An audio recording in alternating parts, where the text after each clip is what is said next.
Ataman nomli kino jinoyat tasvirlangan film bo'lib qolmasdan, huquq, oila va axloq o'rtasidagi murakkab munosabat bayon qilingan klassik asar bo'lib, tomoshabinlarni zo'ravonlik, osiylik, insoniy kurash bilan to'lgan dunyoga boshlab kirgan. Ataman kino sohasida emas, madaniyat sohasidami chonqur ta'sir qo'zg'agan. Kinodagi klassik sahna so'zlari va personajlarning kiyinishlari moda madaniyatining bir qismiga aylanib, nurg'un qatim naql keltirilgan va taqlid qilingan. Shu orqali butun dunyoning Italiya kiyim-kechak madaniyatiga bo'lgan qiziqishini kuchaytgan va tarqalishini texmi ilgari surgan. Qisqasi Ataman nomli kino o'lmas klassik asar bo'lib, biz bu qismida ikkinchi avlod Ataman Michael Corleone to'g'riliq so'zlaymiz.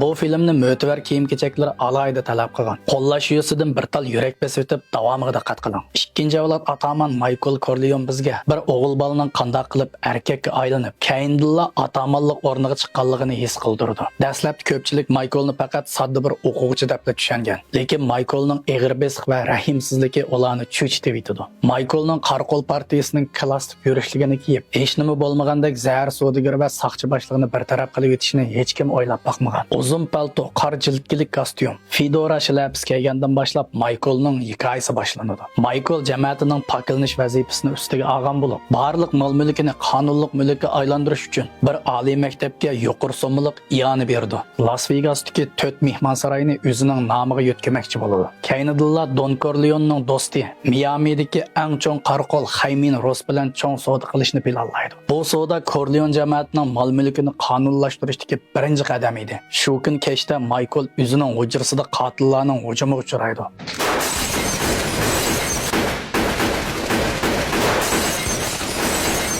Michael o'zini o'ldirmoqchi bo'lgan odamning dal Xaymin Ross ekanligini aniqlab chiqadi va uni bir taraf qilib etish uchun odam avatidi. Lekin maqsadi amalga oshmay Xaymin Ross hayot qoladi.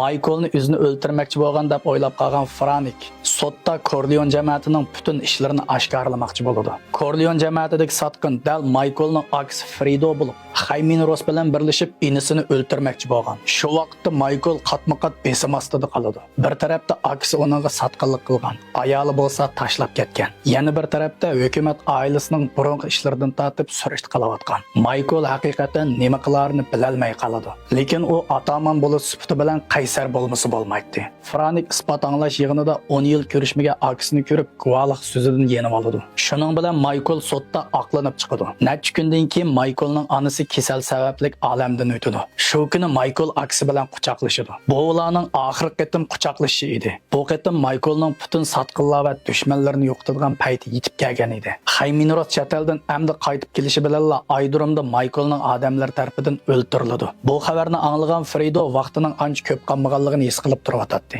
Oxirida Michael jamoatiga sotqinlik qilgan bu aksini ilojsizlik ichida bartaraf qilib yetadi. Michaelning aslimasi qaraydigan bo'lsak, faqat Fredo uni tushunib qo'llab kelgan. Hamda Michaelning bu qarorining qanchalik ilojsizlikda chiqarilganligini tushunib yetgansiz. Sitsiliyaliklarning jamoatiga xoinlik qilganlar cho'qim o'ludi deydigan qonliq qoidasini hargiz buzishga bo'lmaydi. Shu sababdanmi bu ikkinchi avlod Atamanga yolg'iz qoladiganligi peshonasiga tutilgan. Ataman kinosi qo'yilgandan boshlab hozirgacha bu kinoni maqtab turib qayta-qayta ko'rdiganlar uzilmadi. Menma har bir qatim qaytalab ko'rganimda o'xshash bo'lmagan hissiyot va ideyaga ega bo'laman. Bu kinoni qaytalab ko'rgan do'stlarimiz bo'lsa, qancha qatim ko'rganingizni inkas rayoniga yozib qo'ying. Ko'rmagan bo'lsangiz, albatta sizning ko'rib beqishingizga arziydi. Inkas rayoniga 6 raqamlarini yo'llab meni qo'llab qo'ying. Shundaq mazmunlarni davomli so'zlab beraman.